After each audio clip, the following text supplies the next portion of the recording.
या आप बताइएगा कि जैसे हम देख रहे होते हैं फितरा देना है तो पहले अपने खानदान में देखें या अपने नेबर्स में पहले देखें फिर आगे बढ़े हैं इस तरह। देखिए, इस सिलसिले में चूंकि अल्लामा साहब ने अपने मकतब के हिसाब से बात की, जाहिर है बिल्कुल दुरुस्त बात उन्होंने अपने हिसाब से की। हमारे यहाँ ये है कि नबी अलैहिस्सलाम की हदीस है, इब्न उमर रिवायत करते हैं कि फ़रद रसूलुल्लाह सल्लल्लाहु अलैहि वसल्लम ज़कात अल-फ़ित्र सान मिन तमरिन औसान मिन शईर, कि नबी करीम सल्लल्लाहु अलैहि वसल्लम ने जो सदका फ़ित्र है वो एक सा खजूर या एक सा जौ मुकर्रर किया है, उसका निस्फ हमारे यहाँ गंदम के तौर पर जिसकी कीमत आजकल 300 रुपये बनती है वो रखा गया। लेकिन बेहतर यही है कि वो चूँकि सहाबा इकराम रिदवानुल्लाह ताला अलैहिम अजमईन ने अपने इज्तिहाद थे, उस जमाने में गंदम महंगी थी, खजूर सस्ती थी वहाँ पर। तो अब चूंकि गंदम सस्ती है, खजूर महंगी है, तो आप गंदम को भी सा कर लें। तो मेरा तो मशवरा ये होगा जिन्होंने देना है वो 600 रुपये कम अज कम दें, और जौ के हिसाब से वो तकरीबन कोई 1200 रुपये बनते हैं, और अगर आप ऊपर चले जाएं खजूर के हिसाब से तो वो 1600, 2000, 2800 इस तरीके से जो है ना वो बनते हैं किशमिश वगैरह के हिसाब से। तो इस हिसाब से भी दिया जा सकता है फितराना, जिसको जितनी अल्लाह ने वुसअत दी है वो उस हिसाब से, ज्यादा तो कितना भी कर सकता है ना, वो उस हिसाब से दें। और ये जो आपने पूछा कि देना किसको है, तो देना ये फ़कीर को है। इन्नमा सदक़ातु लिल फ़ुक़राए वल मसाकीन, ये इनको जो है ना वो दिया जा सकता है। और रिश्तेदारों के हवाले से जो आपने सवाल किया, तो कुरान मजीद ने बड़ी ताकीद किया, व आति ज़िल क़ुरबा हक़्क़हु वल मिस्कीन। अच्छा, रिश्तेदारों की ताकीद क्यों की गई? इसकी बहुत सारी जो है ना वो वजूहात मुफस्सिरीन ने, मुहद्दिसीन ने बयान की, लेकिन एक वजह मैं ज़ाती तजर्बे से बयान कर रहा हूँ। वो क्या? आपका रिश्तेदार होगा वो कभी भी आपसे खुश नहीं होगा, वो हमेशा नालायक रहेगा। और आदमी ये चाहता है कि यार मैं इसके साथ इतनी भलाई करता हूँ, ये फिर भी मैं जो है ना वो मेरा ममनून नहीं होता। तो ये एक बड़ा इम्तिहान होता है, तभी कहा गया कि उसको दो। और देते हुए ये बताना जरूरी नहीं है कि ये ज़कात है, ये फितरा है, आप दे दें। इन्नमल आमालु बिन्नियात, आपने दिल में नियत की तो आपका मामला हो गया, वो मुस्तहक है। लेकिन यहाँ पे एक बारीक नुक्ता ज़हन में रखिएगा, हमारे यहाँ मैं अपनी बात कर रहा हूँ कि जो सादात किराम हैं या जो बनु हाशिम से ताल्लुक़ रखने वाले हैं सिवाय अबू लहब की औलाद के, उनको ये ज़कातुल फ़ित्र और इसी तरीके से ज़कात और सदक़ात वाजिबा ये उनको नहीं दिए जा सकते। इसके अलावा को जो है ना वो दिए जाए। और इसके हवाले से हम पहले भी यहाँ आवाज़ बुलंद कर चुके कि इनके लिए खुमस है, और रुकाज जो हुकूमत के यहाँ से जो है ना वो चीज़ें आते हैं, दफीने जो ज़मीन से निकलते हैं, सोना चांदी अला अज़ल क़ियास पत्थर, इन सब चीज़ों पर सादात का हक़ है, वो उनको मिलना चाहिए। तो हम उनके हवाले से ये बात करेंगे। सादात किराम की वैसे आप मदद करें। अभी हमने कहा ना, तो मुझे एक और बात जहन में आ गई कि तोहफा हुजूर को आपने देना है ना, हुजूर को खुश करना है तो दुरूद पढ़ें मोहम्मद व आले मोहम्मद पर। लेकिन उसके साथ साथ अगर आपके बच्चे को, अभी आपका बच्चा आया यहाँ पे वक्फे में, तो हमने उसके सर पे हाथ रखा तो आप खुश हुए होंगे कि उलमा ने दुआ दी है।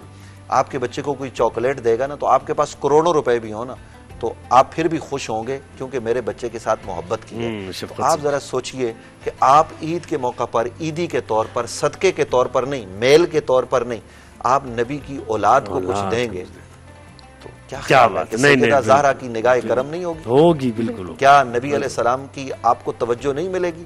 ये सबसे आसान रास्ता है कि आप सैयदों को खुश करें, अल्लाह आपकी बिगड़ी संवार देगा।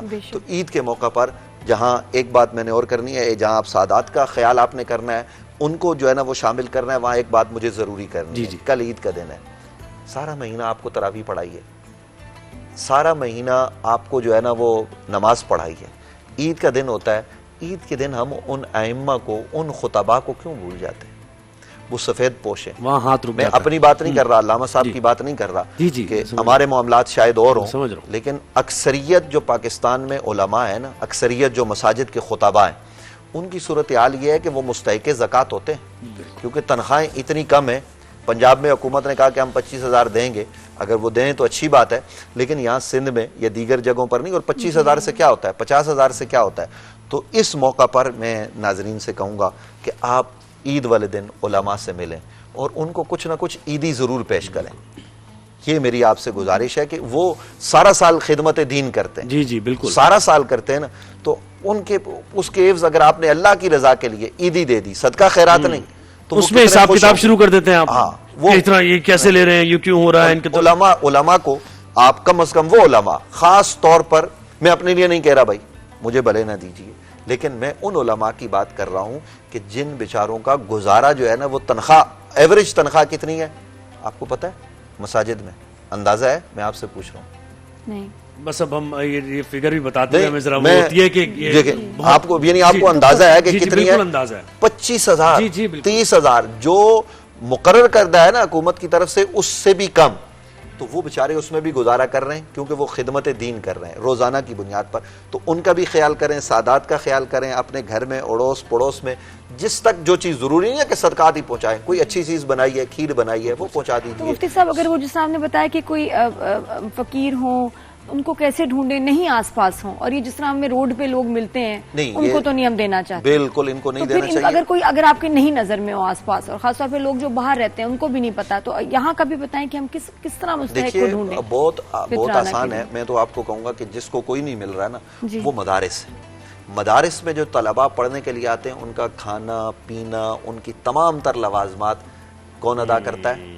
मदरसे के जिम्मे पर होते हैं वो वहीं, और उनमें यतीम भी होते हैं, उनमें फकीर भी होते हैं दूर दराज इलाकों से, और वो लोग पढ़ के फिर खिदमत दीन करते हैं। तो आप उन लोगों तक पहुंचा दें आप जिम्मेदारी के साथ। और वहां पे पता क्या होता है, वहां अगर आप ज़कात देंगे ना, मैं आपको तजर्बे से बता रहा हूं अक्सरियत की, कि वो ज़कात का हिसाब अलग होता है, फितराने का हिसाब अलग होता है बाकायदा। उसके लिए मदारिस के अंदर जो है ना वो क्या नाम अपना उन्होंने शोबाजात कायम किए होते हैं। तो आपकी ज़कात को ये नहीं होता कि आपने किसी NGOs को दे दी तो उन्होंने उठा के जनाब ऐसे ही खर्च कर दी गैर मुस्तहिक पर, ऐसा नहीं होता।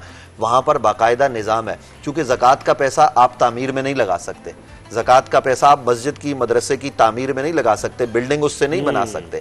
ये तमाम तर चीज़ें ज़कात के पैसे के एक जो है ना वो हमारे यहाँ मखसूस जो है ना वो इस्तेमालात की जगह है, तो वो वहाँ इस्तेमाल होना चाहिए। तो इन चीज़ों को हमें पेश नज़र रख के आगे बढ़ना चाहिए। बिल्कुल ऐसे। अच्छा, मुझे एक चीज़ में जहन में एकदम आ गई है, जैसे एहसान की बात हो रही थी तो मुझे एक मौला अली का कॉल याद आ गया, उसकी ज़रा वजाहत कर दें, मेरे जहन में कन्फ्यूजन है आप दोनों की जगह, कि जिस पर एहसान करो उसके शर से बचो, ये है, ये इस तरह है या फिर ऐसे है कि एहसान करो ताकि शर से महफूज रहो? जी, आपने बहुत अच्छी इस हदीस की तरफ इशारा फरमाया कि ये फरमान नहीं है कि एहसान जिसके ऊपर एहसान करो उसके शर से बचो। नहीं, आपने तो एहसान करना है, अल्लाह की खातिर करना है, उसके शर हो या वो खैर पहुंचाए उससे कोई आपको गर्ज ही नहीं होनी चाहिए। और जब इंसान सदका करता है, एहसान करता है, तो खुदा परवरदिगार आपको शर से महफूज रखता है। तो असल ये तर्जुमा है इसका कि एहसान करो ताकि शर से महफूज रहो, ताकि परेशानियों से महफूज रहो, ताकि मसाइब से महफूज रहो। आप क्या देखिए, इस सिलसिले में आपने करना है अल्लाह की रजा के लिए, किसी और के लिए तो नहीं करना ना।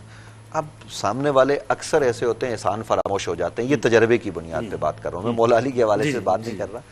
उन्होंने जो फरमाया वो तो हमारे सर आंखों पर, वो तो मौला अली है ना।